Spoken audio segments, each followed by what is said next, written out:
Halo semuanya. Selamat datang di channel Putri Bercerita, tempat di mana cerita punya rasa, dan rasa punya makna. Karena setiap kisah selalu membawa pesan, dan setiap pesan menyentuh hati yang mendengarkan. Jadi, siapkan waktu terbaikmu, cari tempat yang nyaman, dan yuk, kita mulai kisahnya. Ku kembalikan gaji 500 Rp pemberian suamiku karena ibu mertuaku yang matre dan jahat menuduh tidak bisa hemat kelola uang. Akan ku buktikan Bumas aku bisa cari uang sendiri tanpa bantuan darimu. Akan ku buat kalian sengsara. Diana, wanita yang sabar dan mandiri. Diana adalah seorang wanita berusia 27 tahun dengan kepribadian yang lembut, sabar, dan penuh pengertian. Sejak kecil, ia terbiasa hidup mandiri karena berasal dari keluarga sederhana. Ayahnya seorang tukang kayu, sementara ibunya hanyalah ibu rumah tangga yang sesekali bekerja sebagai buruh cuci untuk membantu keuangan keluarga. Meski hidup dalam keterbatasan, Diana tumbuh menjadi sosok perempuan yang kuat dan pekerja keras. Ia tidak pernah merasa malu bekerja serabutan demi membantu orang tuanya. Semasa kuliah di jurusan tata busana di sebuah akademi kecil, Diana juga bekerja sebagai penjahit di konveksi kecil. Meski penghasilannya tidak besar, ia mampu mencukupi kebutuhannya sendiri tanpa perlu meminta uang dari orang tua. Kepribadiannya yang lembut membuatnya tidak banyak menuntut dalam hidup. Diana tidak bermimpi menikah dengan pria kaya atau hidup mewah. Baginya cukup menemukan lelaki yang setia dan bertanggung jawab sudah lebih dari cukup. Itulah sebabnya ia jatuh cinta pada Rangga, meskipun pria itu hanya seorang karyawan biasa dengan penghasilan pas-pasan. Rangga, suami yang mudah terpengaruh. Rangga adalah pria berusia 30 tahun yang bekerja sebagai staf administrasi di sebuah perusahaan distribusi. Gajinya tidak besar, hanya cukup untuk memenuhi kebutuhan sehari-hari tanpa ada tabungan berlebih. Sejak kecil, Rangga terbiasa hidup di bawah kendali ibunya, Bumas, yang sangat dominan dalam rumah tangga. Sebagai anak laki-laki satu-satunya, Rangga tumbuh menjadi pria yang menurut dan cenderung tidak bisa mengambil keputusan sendiri. Semua hal harus mendapat restu dan persetujuan dari ibunya. Bahkan saat ia memutuskan menikahi Diana, itu pun melalui proses panjang karena Bumas awalnya menentang hubungan mereka. Meskipun awalnya ia mencintai Diana, seiring waktu Rangga mulai berubah. Tekanan dari ibunya membuatnya semakin dingin terhadap istrinya. Ia seringkali lebih percaya pada ucapan ibunya daripada pada Diana, dan hal inilah yang membuat rumah tangga mereka mulai mengalami keretakan. Bumas, mertua yang materialistis dan suka merendahkan. Bumas adalah sosok ibu mertua yang selalu menganggap dirinya paling benar. Ia berusia 55 tahun dan sejak dulu sangat mementingkan status serta materi. Dulu, suaminya adalah seorang pedagang kain yang cukup sukses, tetapi setelah suaminya meninggal, kehidupan ekonominya mulai merosot. Namun, meskipun sudah tidak sekaya dulu, Bumas tetap ingin dipandang sebagai orang berada. Bumas ingin anaknya menikah dengan perempuan dari keluarga kaya agar kehidupannya terangkat kembali. Itulah sebabnya ia tidak pernah menyukai Diana, karena baginya Diana hanyalah perempuan miskin yang tidak pantas menjadi bagian dari keluarganya. Sejak awal pernikahan Diana dan Rangga, Bumas selalu mencari cara untuk merendahkan Diana. Ia sering mencampuri urusan rumah tangga mereka, mengkritik setiap hal yang dilakukan menantunya, dan tidak segan-segan menghinanya secara terang-terangan. Latar belakang kehidupan Diana sebelum menikah. Sebelum menikah dengan Rangga, Diana sudah terbiasa hidup mandiri. Ia memiliki keahlian menjahit yang cukup baik dan sering menerima pesanan dari pelanggan kecil-kecilan. Meskipun penghasilannya tidak besar, ia mampu mengelola keuangan dengan baik. Namun, setelah menikah, Diana memutuskan untuk fokus mengurus rumah tangga karena Rangga menginginkan seorang istri yang tidak bekerja. Ia menerima keinginan suaminya dengan ikhlas dan mencoba menjalani perannya sebagai istri yang baik. Namun, ia tidak menyangka bahwa keputusannya itu justru menjadi awal penderitaannya. Kondisi ekonomi yang terbatas, tetapi Diana tetap berusaha hemat. Diana dan Rangga tinggal di rumah kecil peninggalan almarhum ayah Rangga. Rumah itu cukup untuk mereka bertiga, tetapi jauh dari kata nyaman.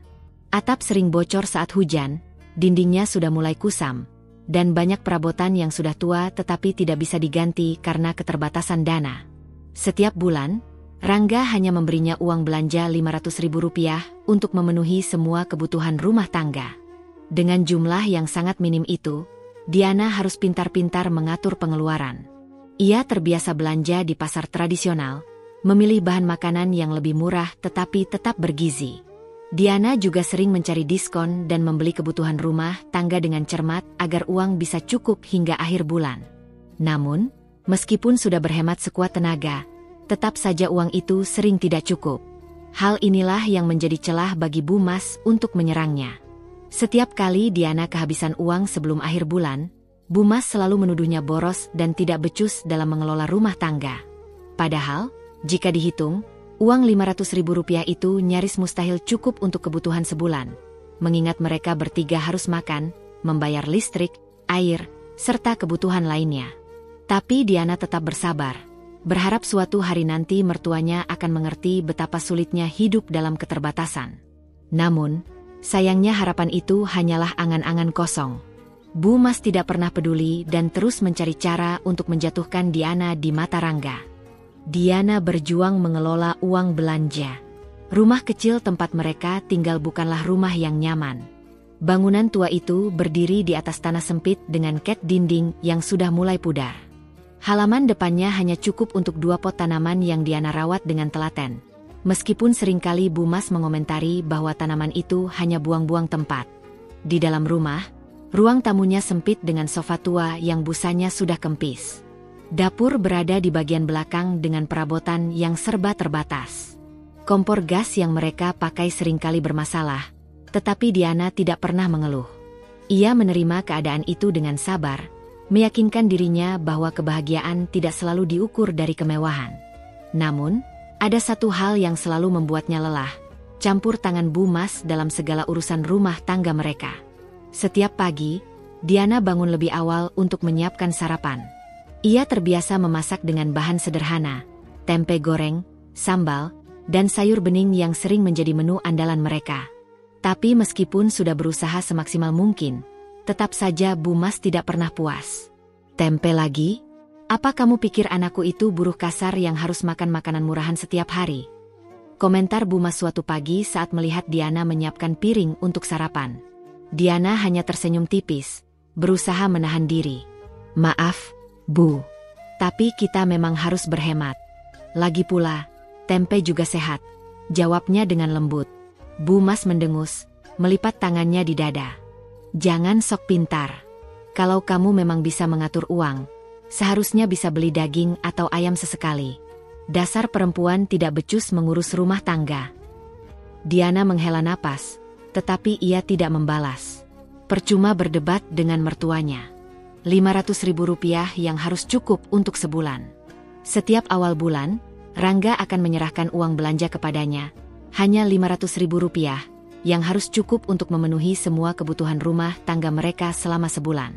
Diana sudah sangat terbiasa berhemat. Ia selalu pergi ke pasar tradisional lebih pagi agar bisa mendapatkan harga lebih murah. Ia memilih sayur yang segar tetapi murah, membeli ikan asin sebagai pengganti daging, dan mencari beras kualitas sedang agar bisa bertahan lebih lama. Selain makanan, ia juga harus mengatur uang untuk kebutuhan rumah tangga lainnya.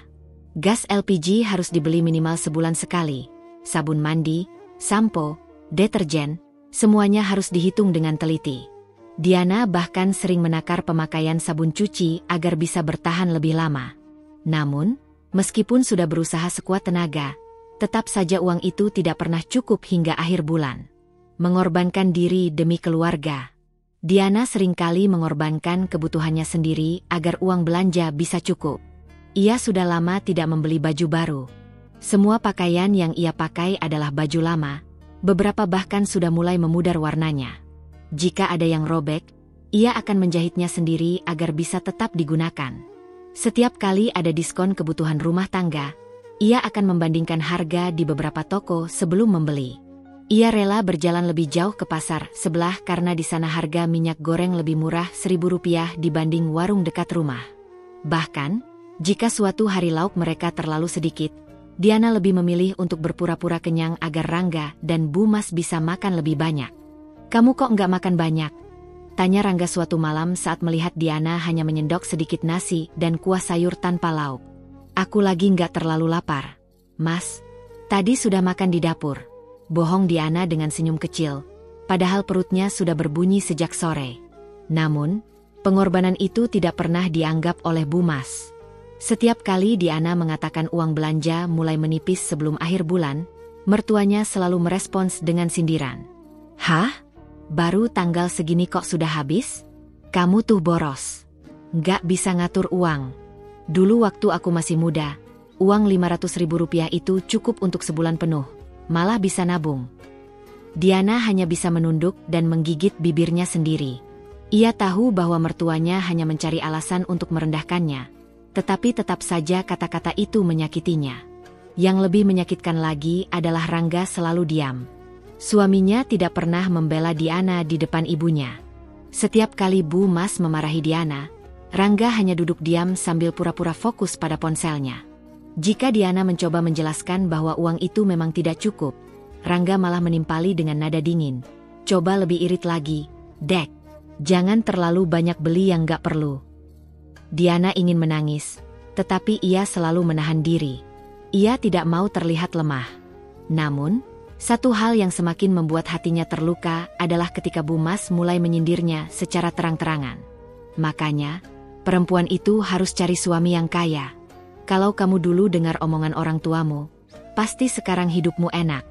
Bukan kayak sekarang, jadi istri kere. Diana menelan kepedihan itu dalam diam. Saat itu, ia mulai berpikir, mungkin ini saatnya ia membuktikan sesuatu kepada mereka. Diana yang mulai tertekan, tapi masih bertahan. Diana sudah terbiasa dengan perlakuan Bu Mas yang selalu merendahkannya. Tapi semakin hari, tekanan itu makin menjadi. Setiap kali uang belanja mulai menipis sebelum akhir bulan, Bu Mas langsung menuduhnya boros dan tidak becus mengelola keuangan rumah tangga. Baru tanggal segini kok sudah habis? Apa kamu diam-diam pakai uang ini buat keperluan sendiri? Suara Bu Mas tajam, matanya menatap Diana dengan penuh kecurigaan. Diana menghela napas, mencoba tetap tenang. Bu, aku selalu belanja sesuai kebutuhan rumah. Aku nggak pernah pakai uang ini buat yang lain. Namun, Bu Mas tidak pernah mau mendengar alasan Diana. Ah, jangan ngeles. Kamu tuh nggak bisa ngatur uang. Makanya habis sebelum waktunya. Kalau aku dulu, Rp500.000 bisa buat hidup sebulan penuh, malah bisa nyimpen buat keperluan lain. Diana ingin menjawab bahwa zaman dulu harga barang jauh lebih murah. Dulu, beras mungkin masih seharga belasan ribu per kilogramnya, minyak goreng masih murah, dan kebutuhan rumah tangga tidak seberat sekarang. Tapi percuma, Bu Mas tidak akan mau mendengar logika itu. Dan yang lebih menyakitkan, Rangga selalu diam. Diana sering berharap suaminya akan membela, setidaknya mencoba menjelaskan kepada ibunya bahwa harga kebutuhan pokok memang sudah naik dan sulit sekali mengelola uang dengan jumlah yang sangat terbatas. Namun, setiap kali Bu Mas mulai menyerangnya, Rangga hanya duduk di kursi ruang tamu, menatap layar ponselnya seolah-olah tidak mendengar apapun. Suatu malam, saat Diana hendak mencuci piring di dapur, ia mendengar percakapan Rangga dan Bu Mas di ruang tamu. Rangga, kamu harus lebih tegas sama istrimu itu, kata Bu Mas dengan nada rendah tapi tetap menusuk. Kenapa lagi, Bu? Ya, dia boros. Masa uang Rp500.000 habis sebelum akhir bulan? Kamu harus cari istri yang bisa lebih hemat.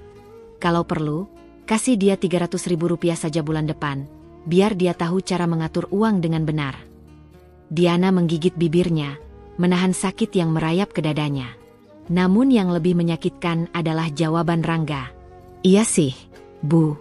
Aku juga heran kenapa cepat sekali habisnya. Padahal aku lihat, belanjaannya nggak terlalu banyak juga. Saat itu, Diana ingin menangis. Ia ingin keluar dan menghadapi mereka. Ingin bertanya apakah mereka tahu betapa sulitnya mengatur uang dalam kondisi seketat itu. Tapi ia menahan diri. Malam itu, Diana tidur dengan mata basah. Menahan diri demi rumah tangga. Meskipun hatinya sakit, Diana masih berusaha bersabar. Ia masih meyakinkan dirinya bahwa ini hanya ujian kecil dalam pernikahannya. Ia terus berusaha lebih hemat lagi. Kali ini, Diana mencoba cara lain. membeli bahan makanan dalam jumlah besar agar lebih murah, membuat menu mingguan agar bisa lebih terencana, bahkan mulai mencari alternatif lauk yang lebih murah seperti tahu dan ikan pindang. Namun, tetap saja, tidak ada yang bisa membuat Bu Mas puas. Suatu hari, Diana membuat perhitungan sederhana tentang belanja bulanannya, mencatat setiap pengeluaran agar bisa ditunjukkan kepada Bu Mas dan Rangga. Bu, ini catatan pengeluaran bulan ini. Aku sudah coba sehemat mungkin, dan ini memang sudah yang paling minim. Aku nggak beli barang yang nggak perlu. Bu Mas melirik secari kertas itu dengan ekspresi tidak tertarik, lalu tertawa kecil. Ngapain pakai catatan segala? Sudah jelas kamu boros. Nggak usah sok pinter dengan hitung-hitungan begitu. Dasar perempuan nggak tahu cara jadi istri. Diana menggenggam kertas itu erat, merasakan kesabaran dalam dirinya semakin menipis. Namun, lagi-lagi Rangga tidak berkata apa-apa. Bukannya membela istrinya, Rangga malah menatap Diana dengan tatapan penuh tanda tanya, seolah mulai percaya dengan kata-kata ibunya. Disitulah Diana merasa bahwa tidak peduli seberapa keras ia berusaha, ia tetap akan selalu disalahkan. Dan untuk pertama kalinya, ia mulai bertanya dalam hati, sampai kapan aku harus bertahan? Diana yang mulai hancur karena fitnah. Hari itu, Diana benar-benar tidak punya pilihan lain. Persediaan bahan makanan sudah habis, gas di dapur sudah kosong, bahkan sabun cuci pun tinggal tetesan terakhir. Setelah memikirkan berbagai cara, akhirnya Diana memberanikan diri untuk meminta tambahan uang belanja kepada Rangga. Saat Rangga baru pulang kerja dan duduk melepas lelah di ruang tamu, Diana mendekatinya dengan hati-hati. "Mas, maaf. Aku mau bicara sebentar," ujar Diana lembut. Rangga mengangkat wajahnya dari layar ponsel. "Apa?" tanyanya singkat. Diana menelan ludah. Ia tahu suaminya tidak suka membahas uang sepulang kerja, tetapi ini sudah darurat. "Mas, bisa nggak kasih uang belanja tambahan? Aku sudah coba irit sebisa mungkin, tapi kali ini benar-benar nggak cukup. Gas habis, beras juga tinggal sedikit." Rangga mengerutkan dahi. "Baru pertengahan bulan loh, kok udah habis? Kamu beli apa aja sih?" Diana berusaha tetap tenang. "Aku beli kebutuhan rumah seperti biasa, Mas. Aku nggak beli yang aneh-aneh, semua untuk makan kita sehari-hari." Namun, sebelum Rangga sempat merespons, tiba-tiba Bu Mas muncul dari dalam kamar dan langsung menyambar pembicaraan. "Hah? Tambahan uang belanja?" Suara Bu Mas meninggi. "Baru juga dikasih 500.000 rupiah kok sudah habis? Apa aku nggak salah dengar ini?" Diana merasakan tubuhnya menegang. Ia tidak suka jika pembicaraan mereka diintervensi oleh mertuanya, tapi ia tidak bisa berbuat apa-apa. Bu Mas berjalan mendekat, matanya penuh sorot menyelidik. "Pasti kamu boros, Diana. Aku sudah duga dari awal kalau kamu nggak bisa kelola uang. Dasar perempuan nggak tahu diri. Cuma dikasih tugas belanja rumah aja nggak becus, masih juga ngeluh. Mau tambahan uang segala? Emang suamimu itu nyetak duit?" Diana menahan napas, berusaha menelan emosi yang mulai bergejolak dalam dirinya. "Bu, aku nggak boros. Aku selalu belanja seperlunya. Aku minta tambahan juga bukan karena aku foya-foya, tapi karena memang kebutuhan kita banyak, dan harga-harga sudah naik." Jelas Diana, suaranya sedikit bergetar. Tapi, Bu Mas malah tertawa sinis. "Harga naik? Alasan basi. Dari dulu harga selalu naik, tapi buktinya aku bisa atur keuangan rumah tangga. Nggak pernah sekalipun aku minta tambahan uang belanja ke almarhum suamiku. Itu namanya istri yang tahu diri." Diana meremas ujung dasternya dengan kuat. Ia ingin berteriak bahwa zaman sekarang berbeda, bahwa harga kebutuhan pokok meningkat pesat, bahwa 500.000 rupiah sama sekali tidak cukup untuk menanggung semua kebutuhan rumah dalam sebulan. Namun, Rangga malah diam saja. Diana menoleh ke arah suaminya, berharap Rangga akan membelanya, akan mengatakan sesuatu untuk menghentikan fitnah ibunya. Tapi yang ia dapat hanyalah tatapan datar. Lalu, dengan suara yang bahkan lebih dingin dari biasanya, Rangga berkata, "Iya sih, Bu. Aku juga heran kenapa cepat sekali habisnya. Padahal aku lihat, belanjaannya nggak terlalu banyak juga." Diana membelalakan matanya. Dadanya terasa sesak. seakan ada sesuatu yang menghantamnya dengan keras. Jadi, suaminya pun percaya bahwa ia boros, bahwa ia tidak bisa mengatur uang. Diana tidak bisa berkata apa-apa. Ia hanya berdiri di sana, merasakan luka yang begitu dalam menyayat hatinya. Harga diri yang diinjak-injak. Sejak malam itu, Diana mulai merasa dirinya benar-benar sendirian. Rangga tidak hanya membiarkan ibunya merendahkannya, tetapi kini juga ikut menyalahkannya. Tak hanya itu, Bu Mas semakin menjadi-jadi.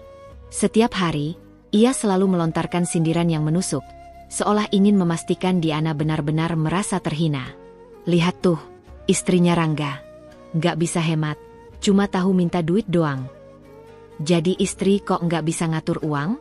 Pantesan habis terus. Jangan-jangan buat beli skincare ya?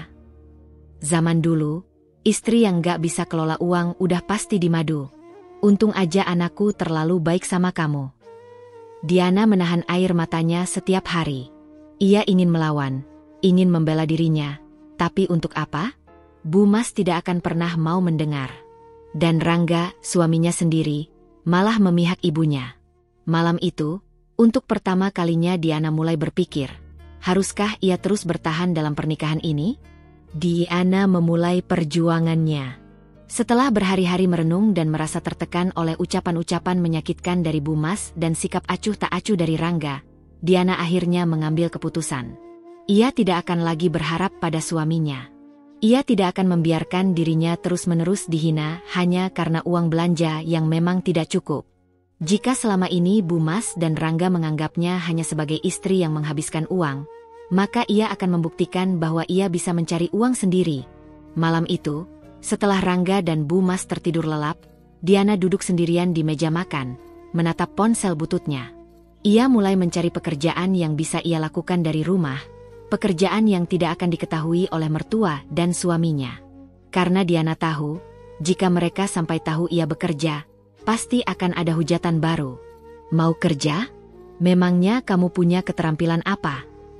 Istri tuh tugasnya melayani suami, bukan cari uang. Diana tidak ingin menghadapi cemoohan seperti itu. Maka, ia mencari sesuatu yang bisa ia lakukan dengan diam-diam, di sela waktu mengurus rumah. Setelah berpikir keras, akhirnya ia teringat sesuatu, kemampuannya dalam menjahit. Dulu, sebelum menikah, Diana pernah membantu bibinya menjahit pakaian pesanan. Meski tidak mahir seperti penjahit profesional, tetapi ia bisa membuat baju sederhana, permak pakaian, atau sekadar menjahit aksesoris kecil. Maka, keesokan harinya, Diana memberanikan diri untuk mencoba peruntungannya. Dengan sisa uang yang ia kumpulkan dari uang kembalian belanja, yang biasanya ia sisihkan diam-diam, ia pergi ke pasar membeli beberapa gulungan benang, jarum jahit, dan kain perca murah. Saat kembali ke rumah, Bu Mas memandangnya dengan curiga. "Kamu dari mana?" tanya mertua itu tajam. Diana tersenyum tipis.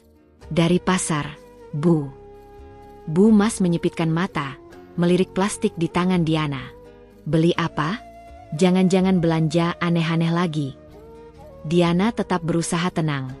"Cuma beli perlengkapan rumah, Bu." Bu Mas masih tampak tidak percaya, tetapi ia akhirnya berbalik dan pergi ke kamarnya. Diana menghembuskan napas lega. Ia tidak bisa membiarkan siapapun tahu tentang rencananya dulu. Malam harinya, setelah memastikan Rangga dan Bu Mas sudah tidur, Diana mengeluarkan peralatan jahitnya. Di dalam kamar kecilnya, di bawah cahaya lampu redup, ia mulai bekerja. Jahitannya memang belum sempurna, tetapi Diana tidak menyerah. Ia berlatih setiap malam, mencoba berbagai pola sederhana. Setelah beberapa hari, ia mulai memberanikan diri menawarkan jasanya ke tetangga, tentu saja dengan harga murah. Awalnya, tidak ada yang percaya bahwa Diana bisa menjahit. Tetapi setelah 1-2 pelanggan puas dengan hasil pekerjaannya, perlahan pesanan mulai datang. Diana merasa harapannya kembali hidup. Setiap kali ia berhasil menyelesaikan pesanan, ada kepuasan tersendiri yang membuatnya lupa akan semua hinaan Bu Mas.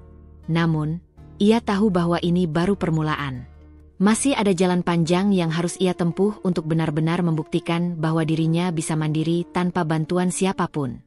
Diana melawan tekanan mertua dan suami. Hari itu, Diana tengah sibuk menyelesaikan jahitan terakhir dari pesanan seorang tetangga ketika tiba-tiba pintu kamar dibuka dengan kasar. Brak! Diana tersentak. Di ambang pintu, berdiri Bu Mas dengan wajah merah padam. Apa ini? Kamu kerja? Di belakang Bu Mas, Rangga juga berdiri dengan ekspresi kesal. Diana langsung bangkit, menyembunyikan kain yang sedang ia jahit di balik tubuhnya. Jantungnya berdebar kencang. Ini, aku hanya membantu tetangga mempermak baju mereka. Bu, jawab Diana hati-hati. Namun, jawaban itu justru membuat Bu Mas semakin marah. Jadi benar, kamu cari uang di belakang Rangga. Suara Bu Mas meninggi. Dasar istri nggak tahu diri. Sudah dikasih nafkah, masih aja kurang. Memangnya gaji suamimu nggak cukup? Hah? Diana mengepalkan tangannya erat. Ia sudah tahu reaksi seperti ini akan terjadi, tetapi tetap saja hatinya terasa perih. Bu, aku bukan bekerja untuk melawan suami. Aku hanya ingin membantu sedikit. Aku tidak pernah meminta uang tambahan lagi, kan? Aku hanya ingin meringankan beban. Meringankan beban? Atau kamu ingin merendahkan suamimu? Potong Bu Mas tajam. Diana terdiam. Ia bisa merasakan tatapan dingin dari Rangga yang sejak tadi hanya diam. Tak lama kemudian, suaminya akhirnya bersuara. Diana, kenapa kamu begini? Aku ini kepala keluarga. Aku yang harus mencari nafkah, bukan kamu. Diana mendongak, menatap suaminya dengan mata memerah. Jadi aku harus bagaimana, Mas? Aku sudah berusaha menghemat setiap rupiah yang kamu berikan, tapi tetap saja tidak cukup. Aku juga butuh beli keperluan rumah, makanan, bahkan kebutuhan pribadiku sendiri. Apa salah kalau aku cari uang sendiri tanpa membebani siapapun? Wajah Rangga mengeras. Tapi kamu membuatku terlihat tidak becus. Seakan aku tidak bisa menghidupi istri sendiri. Diana tertawa miris. Memang tidak bisa, Mas. Ruangan itu mendadak sunyi. Bu Mas langsung menatap Diana dengan tajam. Kurang ajar. Kamu merendahkan suamimu sendiri. Diana menggeleng, matanya mulai berkaca-kaca. Aku tidak merendahkan siapapun. Aku hanya mengatakan kenyataan. Apa kalian tahu berapa banyak aku harus berkorban supaya uang belanja cukup? Aku menahan lapar. Aku tidak beli baju baru selama bertahun-tahun. Aku pakai barang bekas. Aku bahkan harus berpikir 2 kali hanya untuk beli sabun mandi. Dan sekarang, hanya karena aku ingin mencari uang sendiri, kalian malah marah? Seharusnya kalian bersyukur karena aku tidak pernah meminta lebih. Rangga menghela napas panjang.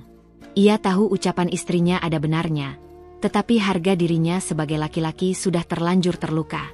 Pokoknya, kamu berhenti kerja. Aku tidak mau punya istri yang sibuk cari uang sendiri dan menyepelekan suami. Diana mengerjap. Matanya menatap Rangga dengan kekecewaan mendalam. Menyepelekan suami? Mas, aku selama ini sudah bertahan dengan semua hinaan dan perlakuan buruk dari ibumu. Aku selalu diam. Tapi sekarang, saat aku ingin mandiri, aku tetap dianggap salah. Rangga tidak menjawab.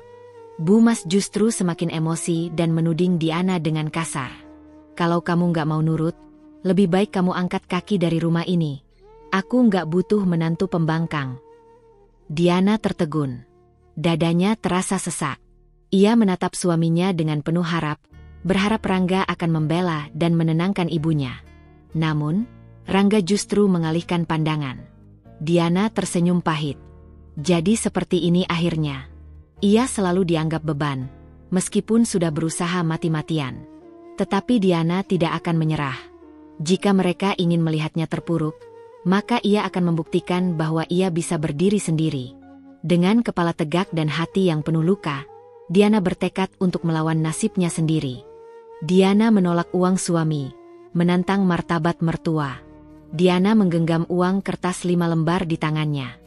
Nominal yang selama ini harus ia putar otak agar cukup untuk makan, bayar listrik, air, dan kebutuhan rumah lainnya.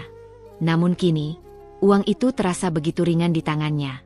Matanya lurus menatap Bu Mas yang masih berdiri dengan dada membusung, sementara Rangga menunduk dengan ekspresi yang sulit dibaca. Diana menarik napas panjang, menenangkan debaran jantungnya yang terasa menghantam dada. Lalu, dengan gerakan tegas, ia menyodorkan uang itu ke arah Bu Mas. "Bu, ini uang dari Mas Rangga. Aku kembalikan." Seisi ruangan seketika sunyi. Rangga langsung menatap Diana dengan terkejut, sedangkan Bu Mas mengernyit tidak percaya. "Apa maksudmu?" Suara Bu Mas merendah, tetapi tajam seperti pisau. Diana tetap tenang, meskipun hatinya masih bergejolak. "Aku tidak butuh uang ini. Aku bisa cari uang sendiri." Bu Mas menatap Diana seperti melihat sesuatu yang menjijikkan. "Kamu pikir bisa sombong karena sudah dapat uang recehan dari kerjaan jahit itu?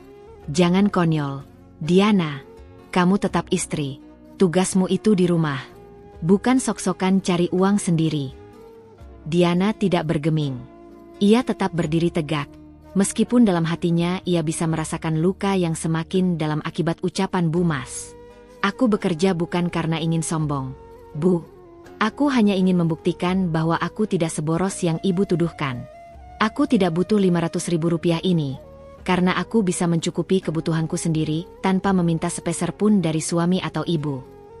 Wajah Bu Mas memerah. Matanya membelalak dengan amarah yang nyaris meledak. "Kamu menantangku, ya? Kamu pikir aku akan percaya kalau kamu bisa hidup tanpa uang dari Rangga? Kamu cuma perempuan kampung yang gak tahu diri. Aku ini ibu dari suamimu. Aku yang lebih tahu mana yang benar dan mana yang salah." Diana tersenyum kecil, senyum yang penuh luka. Ia sudah terlalu sering menerima hinaan, tetapi kali ini, ia tidak akan diam. "Benar, Bu. Ibu memang lebih tahu mana yang benar dan mana yang salah. Tapi kali ini, Ibu salah." Bu Mas terperanjat. Diana melangkah lebih dekat, menatap tajam wanita tua yang selama ini selalu menganggapnya rendah. "Ibu pikir aku hanya menumpang hidup di rumah ini? Ibu pikir aku tidak bisa bertahan tanpa uang dari suami? Baik, aku akan buktikan. Mulai hari ini, aku tidak akan menyentuh uang pemberian Mas Rangga. Aku akan hidup dengan hasil kerja kerasku sendiri. Mari kita lihat siapa yang akan lebih bertahan." Dengan gerakan tegas, Diana menyelipkan uang itu ke tangan Bu Mas. Seketika, ruangan terasa begitu dingin. Bu Mas mendengus kasar, lalu meremas uang itu dengan kemarahan yang terlihat jelas di wajahnya. "Kita lihat saja, Diana. Aku pastikan kamu bakal balik lagi dan merengek-rengek minta uang dari suamimu." Diana menatapnya dengan tenang. "Kita lihat saja, Bu."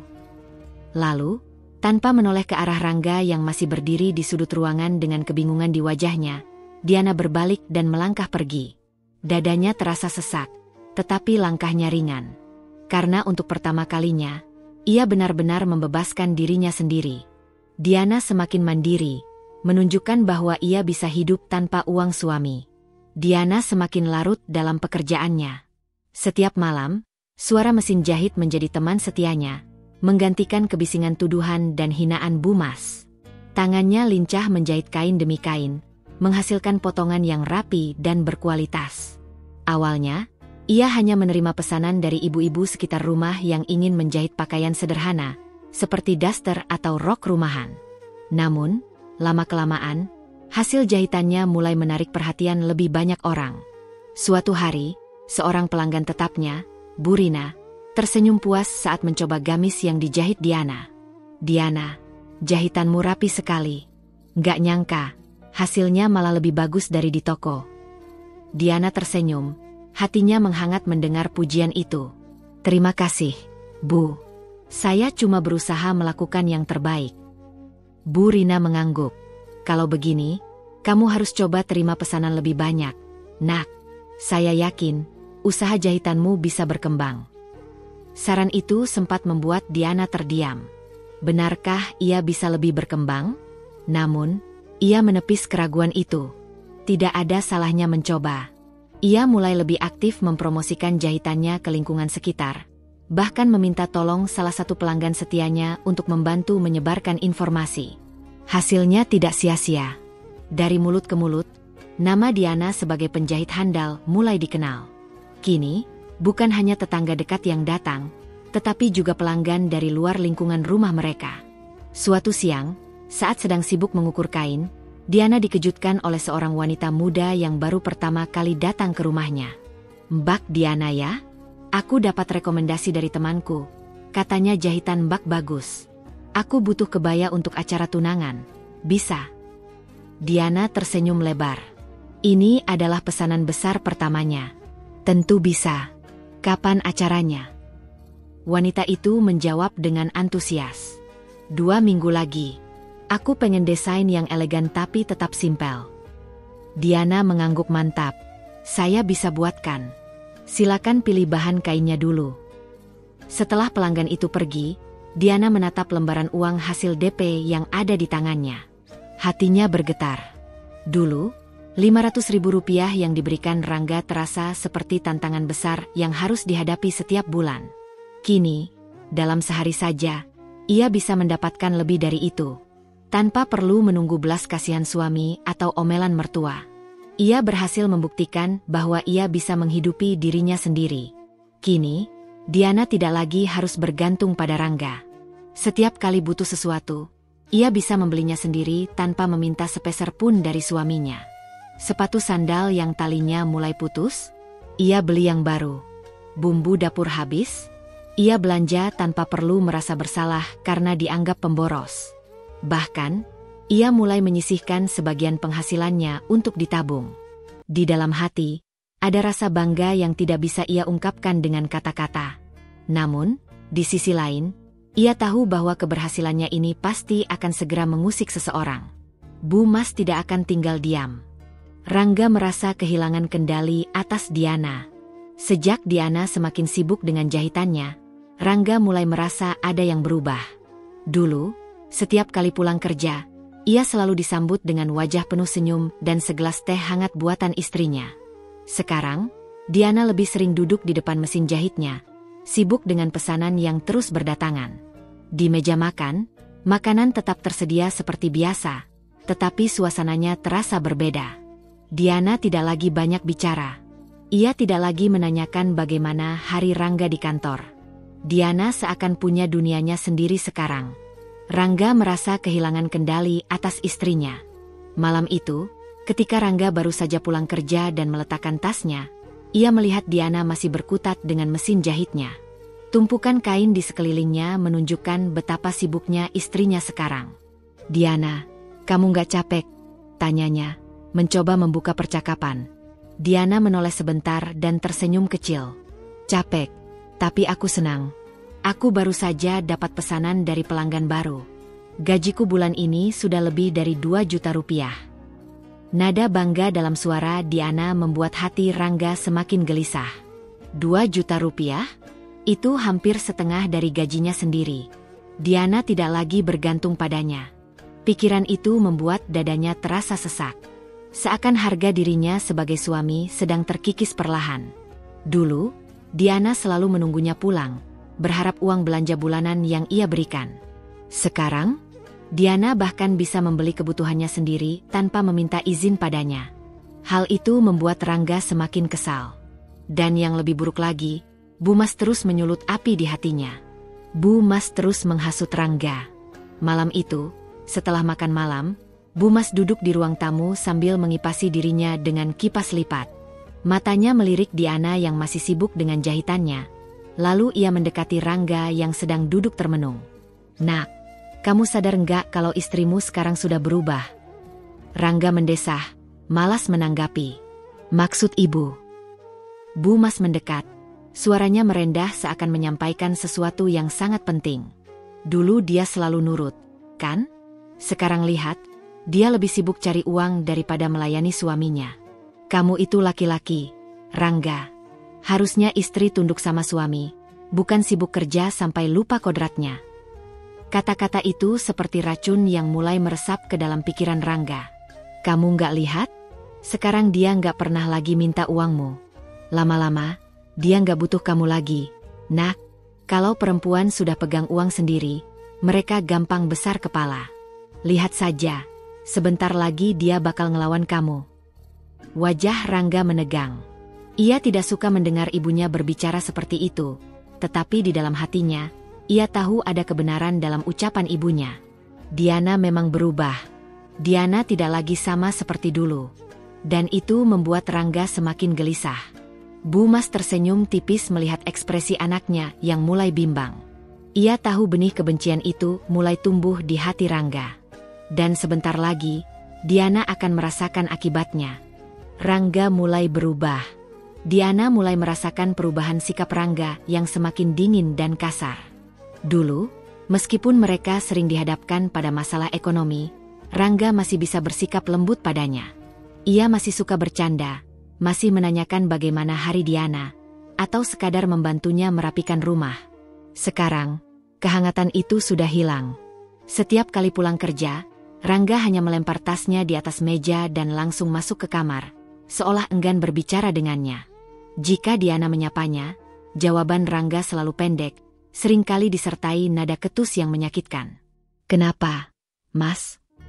Diana akhirnya memberanikan diri bertanya suatu malam saat mereka duduk berdua di meja makan. "Aku merasa kamu berubah." Rangga mendengus kecil tanpa menatapnya. "Kamu aja yang ngerasa begitu," jawabnya singkat.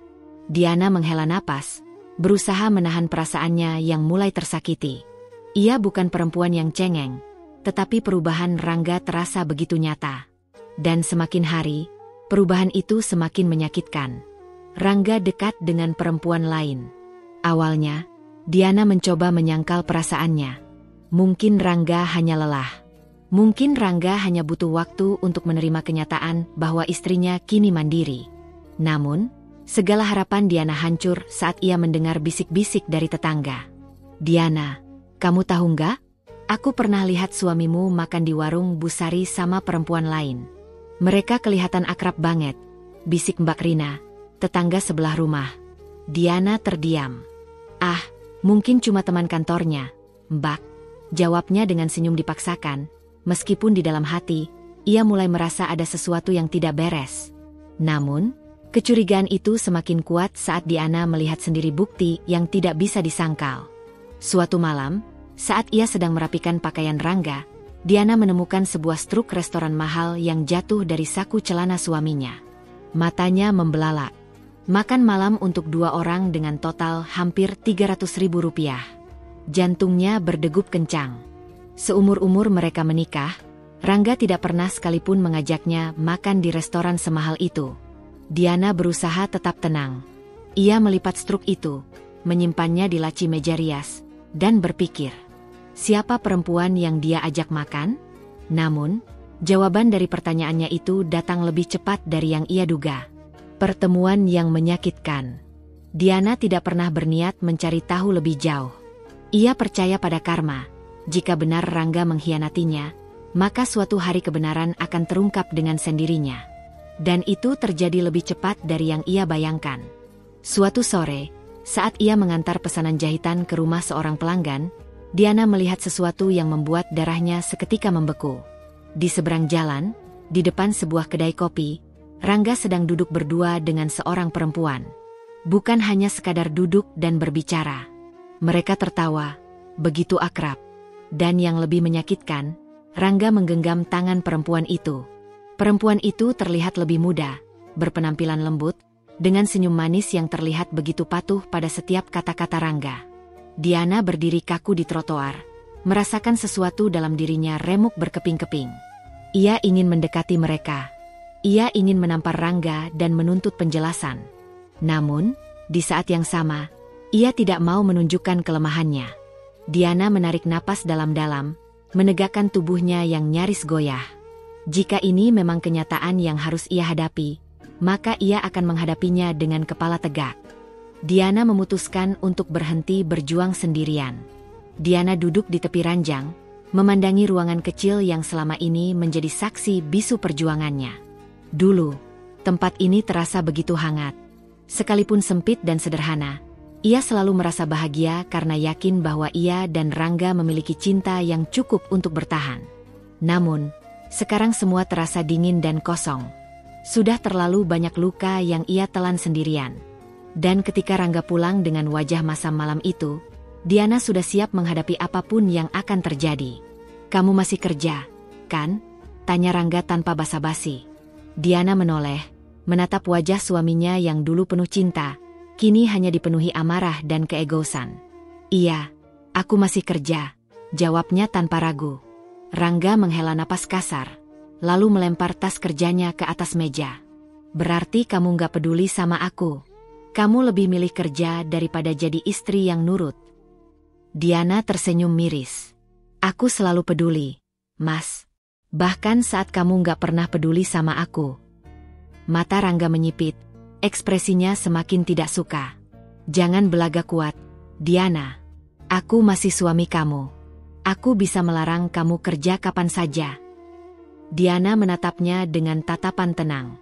"Kamu mau aku berhenti kerja, tapi kamu sendiri udah berhenti jadi suami yang baik buat aku." Rangga tersentak, tetapi sebelum ia bisa membalas, Bu Mas tiba-tiba muncul dari balik pintu. Bu Mas semakin geram. "Kamu ini perempuan kok kurang ajar sekali, ya?" seru Bu Mas dengan suara melengking. Diana tidak terkejut.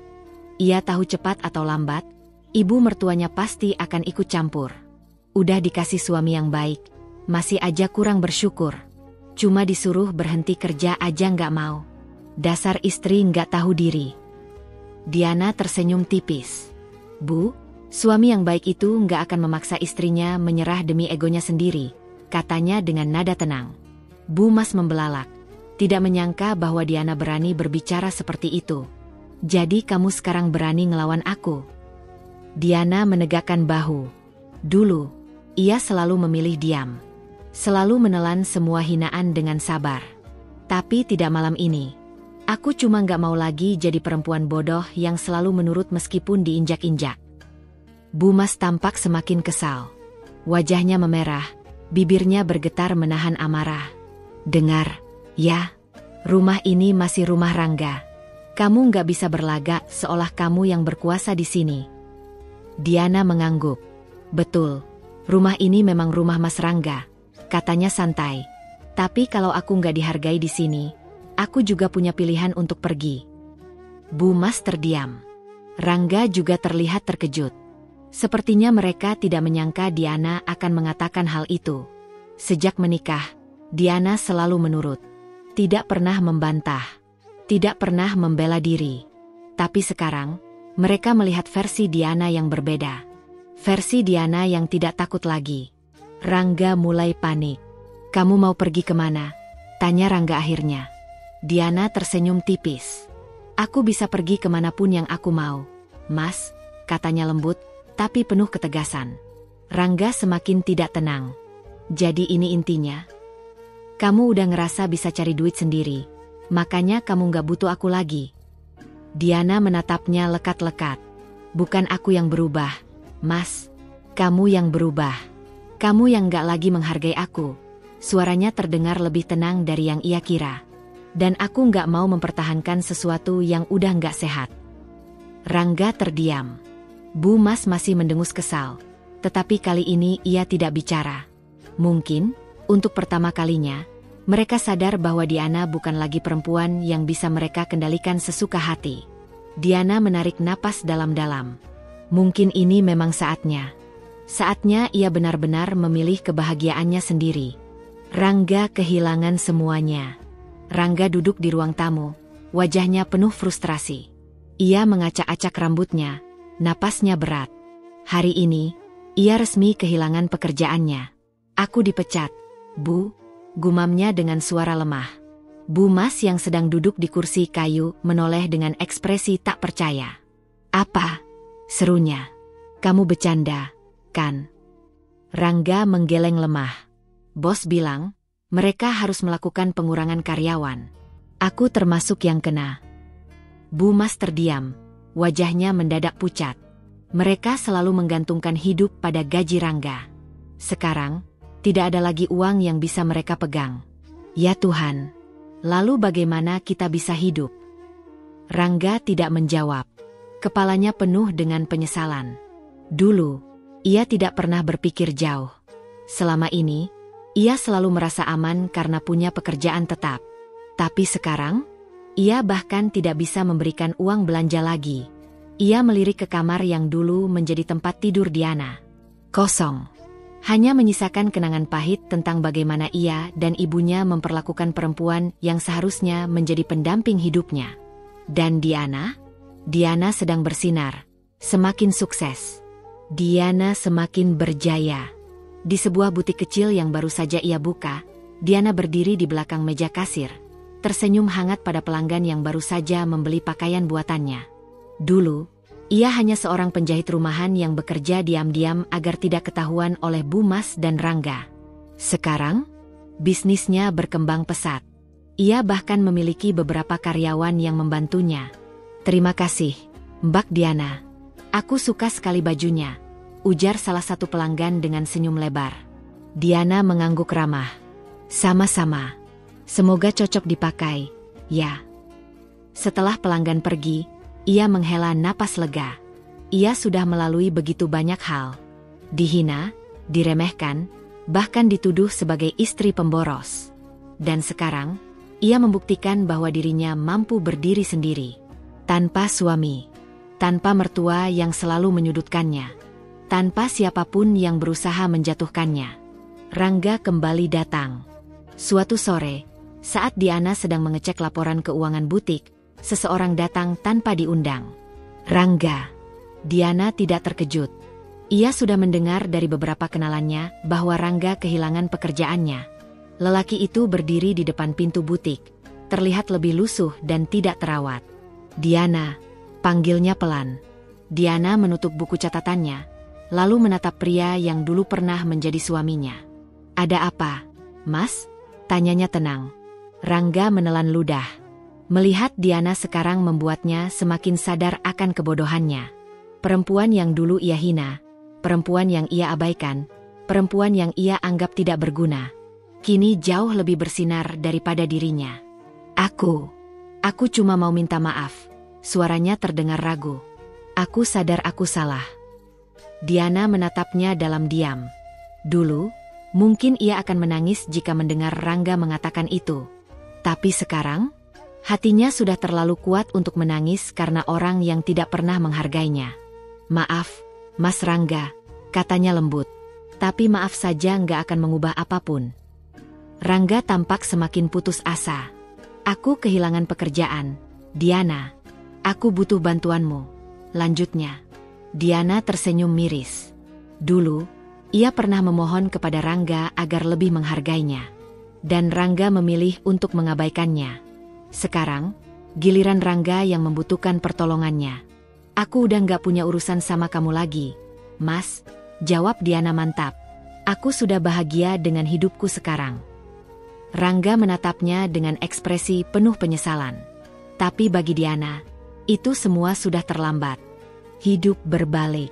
Diana kini jauh lebih kuat. Ia bukan lagi perempuan yang bisa diinjak-injak. Bukan lagi menantu yang harus menundukkan kepala saat dihina. Bukan lagi istri yang bergantung pada belas kasihan suaminya. Sekarang, ia adalah perempuan mandiri yang memiliki bisnis sendiri, mampu membeli apapun yang ia inginkan tanpa harus meminta kepada siapapun. Setiap pagi, ia bangun dengan hati tenang, menjalankan bisnisnya dengan penuh semangat. Hidupnya jauh lebih baik tanpa Rangga dan Bu Mas. Di sisi lain, hidup Rangga dan Bu Mas semakin sulit. Derita Rangga dan Bu Mas. Rumah yang dulu mereka tinggali terasa semakin sempit. Tanpa penghasilan tetap, mereka mulai tercekik. Rangga sudah mencoba mencari pekerjaan baru, tetapi tidak ada perusahaan yang mau menerimanya dengan mudah. Persaingan kerja semakin ketat, sementara keahliannya biasa-biasa saja. "Mungkin kalau dulu aku lebih fokus bekerja daripada mengurusi perempuan lain, aku tidak akan seperti ini," gumamnya sambil menatap langit-langit kamar yang mulai berjamur. Sementara itu, Bu Mas juga merasakan dampaknya. Dulu, ia bisa bersikap sombong kepada siapa saja. Bisa membanggakan anaknya yang bekerja di kantor, bisa menghina menantunya yang dianggap tidak berharga. Sekarang, ia bahkan harus berpikir berkali-kali sebelum membeli lauk di warung. "Bu, makan pakai telur lagi," keluh Rangga suatu hari. Bu Mas menghela napas panjang. "Kalau kamu punya uang buat beli ayam, beli sendiri," bentaknya kesal. Rangga diam. Ia tidak bisa membantah karena kenyataannya mereka benar-benar sedang kesulitan. Dan yang lebih menyakitkan bagi mereka, di saat mereka semakin jatuh, Diana semakin berjaya. Diana menolak membalikkan badan. Sore itu, Diana duduk di dalam butiknya, melihat laporan keuangan yang terus meningkat. Bisnisnya berkembang pesat. Pelanggan semakin banyak. Bahkan, ia mulai berpikir untuk membuka cabang baru. Tiba-tiba, seorang pegawai masuk ke ruangannya. "Bu Diana, ada tamu yang ingin bertemu." "Siapa?" "Pak Rangga dan ibunya." Diana tersenyum kecil. Sudah bisa ditebak. Dengan tenang, ia melipat laporan keuangannya dan melangkah keluar. Dan di sana, berdiri dua orang yang dulu pernah menganggapnya tidak berharga. Bu Mas tampak jauh lebih tua daripada terakhir kali Diana melihatnya. Matanya cekung, tubuhnya lebih kurus. Rangga juga tidak jauh berbeda. Ia terlihat lusuh dan letih, wajahnya tidak lagi menunjukkan kesombongan seperti dulu. "Apa tujuan kalian datang ke sini?" tanya Diana dengan nada datar. Bu Mas menelan ludah, lalu memaksa dirinya tersenyum. "Diana, kami hanya ingin bicara." Diana menyilangkan tangan di dada. "Bicara apa? Mau menghina aku lagi?" "Bukan begitu, Diana. Kami hanya..." Bu Mas ragu-ragu. Rangga akhirnya angkat suara. "Kami butuh bantuanmu, Diana." Diana menatap mereka dengan ekspresi tanpa emosi. "Dulu, aku yang butuh kalian. Aku cuma minta dihargai, dihormati sebagai istri dan menantu. Tapi apa yang kalian lakukan?" Bu Mas dan Rangga tidak bisa berkata apa-apa. Diana tersenyum sinis. "Sekarang, giliran kalian yang butuh aku." Suasana hening. Bu Mas menggenggam tangan Diana, mencoba menunjukkan wajah memelas. "Diana, tolonglah. Kami benar-benar sedang kesulitan." Diana menepis tangannya dengan pelan. "Dulu, aku pernah kesulitan juga, Bu. Tapi waktu itu, kalian malah menindasku." Bu Mas mulai menangis. Rangga menunduk penuh rasa malu. Tapi Diana tidak lagi peduli. Baginya, masa lalu sudah selesai. Ia tidak akan membiarkan orang-orang yang pernah menyakitinya kembali merusak hidupnya. Tanpa rasa ragu, Diana menatap mereka untuk terakhir kali dan berkata, "Pergilah. Aku sudah tidak ada urusan dengan kalian lagi." Lalu, ia berbalik dan meninggalkan mereka tanpa menoleh sedikit pun. Kehancuran Bu Mas dan Rangga. Bu Mas terbaring lemah di atas kasur reotnya. Nafasnya tersengal-sengal, keringat dingin membasahi dahinya, dan tubuhnya semakin kurus. Sudah beberapa hari ia tidak makan dengan benar. Rangga duduk di sampingnya dengan wajah penuh kepanikan. "Bu, kita harus ke dokter. Ini nggak bisa dibiarkan," katanya cemas. Bu Mas menggeleng lemah. "Kita nggak punya uang, Rangga." Kata-kata itu seperti tamparan keras bagi Rangga. Dulu, mereka hidup nyaman. Mereka bisa makan enak, Bu Mas bisa pergi ke salon setiap minggu, dan mereka bisa dengan mudah merendahkan orang lain, terutama Diana. Sekarang, mereka bahkan tidak mampu membeli obat. Rangga akhirnya mengambil keputusan besar. Ia tahu ada satu orang yang mungkin bisa membantunya, tapi itu berarti ia harus menelan harga dirinya, harus merendahkan diri di hadapan perempuan yang dulu ia hina. Ia menarik napas panjang. Lalu, dengan langkah gontai, ia pergi ke butik mewah milik Diana. Pertemuan kembali. Diana sedang sibuk memilih kain baru untuk koleksi butiknya ketika seorang pegawainya datang. "Bu, ada tamu yang ingin bertemu dengan Anda." Diana melirik sekilas. "Siapa?" Pegawai itu tampak ragu sejenak sebelum akhirnya berkata, "Pak Rangga, Bu." Diana tersenyum sinis. "Suruh dia masuk." Beberapa saat kemudian, Rangga masuk ke dalam butik dengan langkah yang jauh berbeda dari dulu. Tidak lagi penuh keangkuhan, melainkan penuh beban dan penyesalan. Diana duduk di balik mejanya, menyandarkan tubuh dengan santai, lalu menatap Rangga dengan ekspresi dingin. "Ada perlu apa?" tanyanya tanpa basa-basi. Rangga menundukkan kepala. "Diana, aku tahu aku sudah banyak salah. Aku tahu aku dulu menyakitimu. Tapi kali ini, aku benar-benar butuh bantuanmu." Diana mengangkat alis. "Bantuan? Rangga menelan ludah. Ibu sakit parah, Diana. Kami tidak punya uang untuk berobat. Aku mohon, Diana, tolong bantu kami. Diana tersenyum kecil. Ia bangkit dari tempat duduknya, berjalan mendekati Rangga, lalu menatapnya dengan penuh kemenangan. Dulu, saat aku meminta sedikit pengertian, kalian tidak memberikannya. Saat aku hanya ingin dihormati sebagai istri dan menantu, kalian malah menghina aku. Sekarang, setelah kalian jatuh, baru kalian ingat aku. Rangga terdiam. Diana menepuk-nepuk bahu mantan suaminya dengan pelan. Lucu sekali. Ya, dulu, aku dianggap tidak berharga. Aku dianggap perempuan lemah yang hanya merepotkan kalian. Tapi lihat sekarang. Ia tertawa kecil, tawa yang penuh ejekan. Kamu yang sekarang datang kepadaku dengan wajah penuh penyesalan, memohon belas kasihan dariku. Rangga menunduk semakin dalam. Aku tahu aku salah, Diana. Aku tahu aku telah menyia-nyiakanmu. Diana mendekatkan wajahnya, menatapnya tajam. Lalu kenapa? Aku seharusnya peduli? Seharusnya aku kasihan? Seharusnya aku memaafkan dan menolong kalian. Rangga tidak bisa menjawab. Diana tersenyum dingin. Sayangnya, aku bukan lagi perempuan bodoh yang bisa kalian injak-injak. Ia berbalik, berjalan menuju meja kerjanya, lalu mengambil dompetnya. Rangga menatapnya dengan penuh harapan. Tapi kemudian, Diana mengambil selembar uang 50.000 dan melemparkannya ke lantai di depan Rangga. Ambil itu. Mungkin cukup untuk beli obat murah di warung. Wajah Rangga memerah karena malu. Diana menatapnya dengan penuh kemenangan. Sekarang, silakan keluar dari butikku. Aku sudah terlalu lama membuang waktu untuk orang yang tidak penting. Rangga mengepalkan tangan, tetapi ia tidak bisa berbuat apa-apa. Dengan wajah tertunduk, ia mengambil uang itu, lalu berjalan pergi dengan langkah berat. Dan Diana? Ia hanya tersenyum puas. Kejatuhan Rangga dan Bu Mas.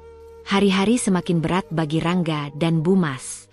Tidak ada lagi kemewahan, tidak ada lagi gengsi yang bisa mereka pamerkan. Rumah mereka mulai tampak lusuh, bahkan untuk makan sehari-hari saja mereka harus berhemat. Bu Mas yang terbiasa hidup enak kini harus merasakan bagaimana rasanya tidak memiliki uang. Ia terpaksa berhutang di warung, sesuatu yang dulu tidak pernah terlintas di pikirannya. Namun, lebih dari itu, yang paling menyakitkan bagi mereka bukan hanya kemiskinan, tetapi kenyataan bahwa Diana kini hidup jauh lebih baik tanpa mereka. Diana tidak hanya sukses dengan butik dan bisnis jahitnya, tetapi juga mulai merambah ke bisnis fashion yang lebih besar. Berita tentang kesuksesannya tersebar luas. Ia sering diundang dalam acara sosial. Namanya disebut-sebut sebagai salah satu pengusaha perempuan yang inspiratif. Foto-fotonya terpampang di majalah, di media sosial, di mana-mana. Dan itu semakin membuat Rangga dan Bu Mas tersiksa. Penghinaan kembali terjadi, tapi kali ini berbalik. Suatu hari, di sebuah pasar, Bu Mas yang sudah tampak tua dan lemah berusaha membeli sayur dengan uang receh yang ia kumpulkan. Namun, saat ia hendak membayar, pemilik warung menghela napas panjang. Maaf, Bu, tapi utang ibu kemarin belum lunas. Saya nggak bisa kasih barang dulu. Bu Mas merasa wajahnya panas. Tolonglah, saya butuh makan. Nanti saya bayar kalau sudah ada uang, katanya dengan suara rendah. Pemilik warung menggeleng. Saya juga butuh uang, Bu Mas. Saya nggak bisa terus ngasih tanpa kepastian kapan dibayar. Orang-orang di sekitar mulai berbisik-bisik, menatap Bu Mas dengan tatapan iba sekaligus meremehkan. Bu Mas tidak pernah mengalami ini sebelumnya. Dulu, ia selalu memandang rendah orang-orang seperti mereka. Sekarang, ia yang menjadi bahan ejekan. Dengan penuh rasa malu, Bu Mas berbalik dan pergi. Ia tidak bisa menahan air matanya. Saat itulah, di seberang jalan, matanya menangkap sosok yang sangat dikenalnya. Diana. Ia keluar dari sebuah mobil mewah dengan anggun, mengenakan gaun mahal, sepatu hak tinggi, dan tas branded. Orang-orang langsung memandangnya dengan penuh kekaguman. Itu Diana, kan? Yang punya butik besar itu. Iya, dia sukses banget sekarang. cantik dan sukses. Beruntung banget ya. Bu Mas merasa dadanya sesak. Diana melangkah dengan percaya diri, tidak menoleh sedikit pun ke arah Bu Mas, seolah-olah perempuan tua itu bukan siapa-siapa baginya. Dan bagi Bu Mas, itu lebih menyakitkan daripada ribuan hinaan. Diana sudah melupakan mereka. Rangga terpuruk. Tidak hanya ibunya yang merasakan penderitaan. Rangga, yang dulu merasa superior sebagai laki-laki, kini hanya seorang pria pengangguran yang ditinggalkan oleh wanita yang dulu ia pilih. Ya, wanita yang dulu dianggap lebih baik dari Diana telah pergi meninggalkannya. Setelah Rangga kehilangan pekerjaannya dan hidupnya mulai berantakan, perempuan itu dengan mudah berpaling kepada pria lain yang lebih mapan. Rangga kini hidup tanpa pekerjaan, tanpa uang, dan tanpa siapa-siapa. Ia mencoba mencari pekerjaan baru, tetapi tidak ada perusahaan yang mau menerimanya. Nama baiknya sudah rusak setelah ia dipecat. Ia pun mencoba meminta bantuan teman-temannya, tetapi mereka hanya memberikan janji-janji kosong. Dan akhirnya, ia mulai benar-benar merasakan apa yang dulu ia lakukan pada Diana. Kesepian, rasa terbuang, rasa tidak berharga. Ia menghabiskan hari-harinya dengan duduk termenung di teras rumah yang mulai kusam, merenungkan semua kesalahannya. Dulu, ia bisa saja bahagia. Dulu, ia bisa saja mempertahankan pernikahannya dengan Diana dan mendukung istrinya. Tetapi kesombongan, ego, dan ketamakannya menghancurkan semuanya. Dan kini, ia hanya bisa melihat dari kejauhan bagaimana Diana menikmati hidup yang seharusnya bisa ia jalani. Tapi itu sudah terlambat. Kehidupan Rangga dan Bu Mas yang semakin terpuruk. Hari demi hari, kehidupan Rangga dan Bu Mas semakin berat. Tidak ada lagi harga diri, tidak ada lagi kehormatan yang bisa mereka banggakan. Mereka benar-benar jatuh ke titik terendah. Rangga, dari seorang pria bergengsi menjadi orang yang direndahkan. Rangga yang dulu hidup enak kini benar-benar merasa seperti sampah masyarakat. Ia sudah mencoba melamar pekerjaan di berbagai tempat, tetapi tidak ada yang mau menerimanya. Maaf, Mas Rangga. Nama Mas sudah jelek di perusahaan lama. Kami tidak bisa menerima karyawan dengan rekam jejak seperti itu, kata seorang HRD dengan nada enggan. Rangga hanya bisa mengangguk lemah. Ia berjalan keluar dari kantor dengan langkah berat, kepalanya tertunduk. Laki-laki yang dulu begitu percaya diri, begitu sombong, kini hanya bayangan dari dirinya yang dulu. Saat melewati sebuah restoran, ia melihat para pria berpakaian rapi menikmati makan siang mereka. Teringat dulu, ia juga sering makan di tempat mewah bersama teman-temannya. Sekarang, bahkan untuk membeli nasi bungkus pun ia harus berpikir 2 kali. Rangga mencoba mencari pinjaman uang dari teman-temannya, tetapi mereka semua mulai menjauh. Orang-orang yang dulu menghormatinya kini hanya menganggapnya beban. Ia bahkan pernah mendengar salah satu temannya berbisik, dulu sok kaya dan sombong, sekarang jatuh miskin baru sadar. Hatinya semakin sakit. Ia tahu semua ini adalah akibat dari kesalahannya sendiri. Menghancurkan pernikahannya, meremehkan istrinya, dan membiarkan ibunya mengendalikan hidupnya. Bu Mas, dari wanita anggun menjadi pengemis harga diri. Sementara itu, Bu Mas yang selama ini hidup dengan gengsi tinggi kini harus menghadapi kenyataan yang lebih pahit. Dulu, ia memandang rendah orang-orang miskin, menghina menantunya, dan merasa paling berkuasa. Tetapi sekarang, ia yang harus meminta belas kasihan.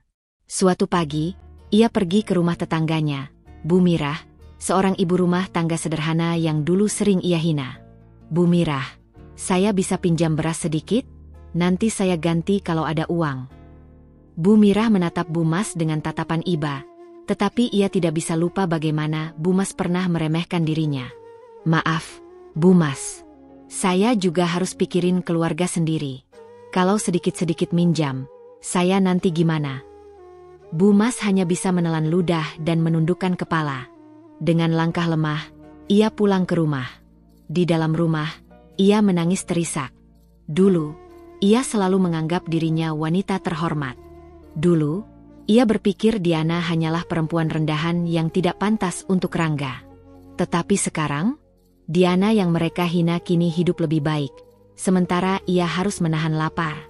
Kehidupan yang menghancurkan harga diri. Mereka berdua semakin terpuruk.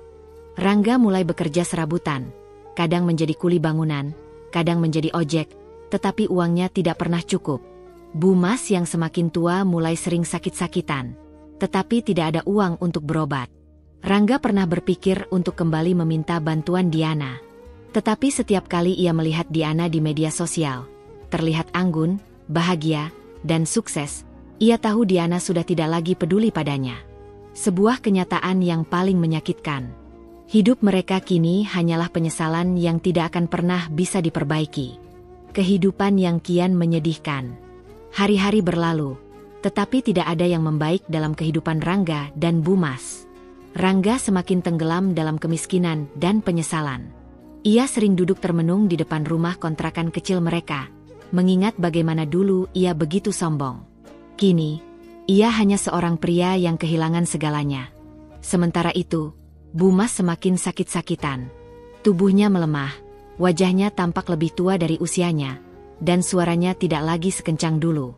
Suatu malam, ketika hujan turun deras, Rangga melihat ibunya menggigil di kasur butut mereka. "Bu, kita ke dokter." "Ya," ujar Rangga, meski ia tahu tidak punya uang. Bu Mas hanya menggeleng pelan. Air matanya mengalir. "Tidak usah, Nak. Ibu sudah terlalu banyak dosa. Semua ini balasan untuk ibu," katanya lirih. Rangga menunduk, hatinya hancur. Ia tidak pernah menyangka, hidupnya akan berakhir seperti ini. Momen terakhir dan penyesalan yang terlambat. Beberapa minggu kemudian, Bu Mas menghembuskan napas terakhirnya. Ia meninggal di rumah kontrakan kecil mereka, dalam kondisi miskin dan penuh penyesalan. Rangga hanya bisa menangis di sisi jenazah ibunya. Tidak ada lagi orang yang mau peduli pada mereka. Ia ingin menghubungi Diana, tetapi ia tahu semuanya sudah terlambat. Diana sudah pergi dari hidupnya. Saat pemakaman, hanya ada beberapa tetangga yang hadir. Tidak ada keluarga, tidak ada sanak saudara yang datang. Mereka yang dulu dekat dengan Bu Mas memilih untuk menjauh setelah tahu kehidupannya sudah tidak mewah lagi. Rangga merasakan kesepian yang begitu menyiksa. Dan itulah puncak dari semua karma yang harus ia terima. Diana, perempuan yang telah menang. Di tempat lain, Diana menikmati hidupnya yang kini penuh kebahagiaan. Ia tidak lagi hidup dalam kesedihan. Ia telah menjadi wanita yang sukses dan mandiri. Suatu hari, ia mendengar kabar tentang kematian Bu Mas dan kehancuran Rangga. Tetapi Diana hanya menatap langit, menarik napas panjang, dan tidak ada air mata yang keluar. "Dulu aku menangis karena mereka," gumamnya. "Sekarang, aku sudah tidak punya alasan untuk menangisi mereka lagi." Diana sudah menang. Pesan moral. Kisah ini memberikan pelajaran berharga bahwa bohlam listrik jangan pernah merendahkan seseorang hanya karena saat ini ia berada di bawahmu, karena hidup selalu berputar. Bohlam listrik kesombongan dan keegoisan hanya akan membawa kehancuran. Bohlam listrik ketika seseorang yang tulus dan baik disia-siakan, suatu saat kau akan merindukannya, tetapi ia sudah terlalu jauh untuk kembali. Salam penutup. Terima kasih telah mengikuti kisah ini hingga akhir. Semoga cerita ini memberikan pelajaran dan inspirasi untuk kita semua. Hidup adalah karma. Apa yang kita tanam, itulah yang akan kita tuai. Sampai jumpa di kisah selanjutnya. Kilauan hati berkilau.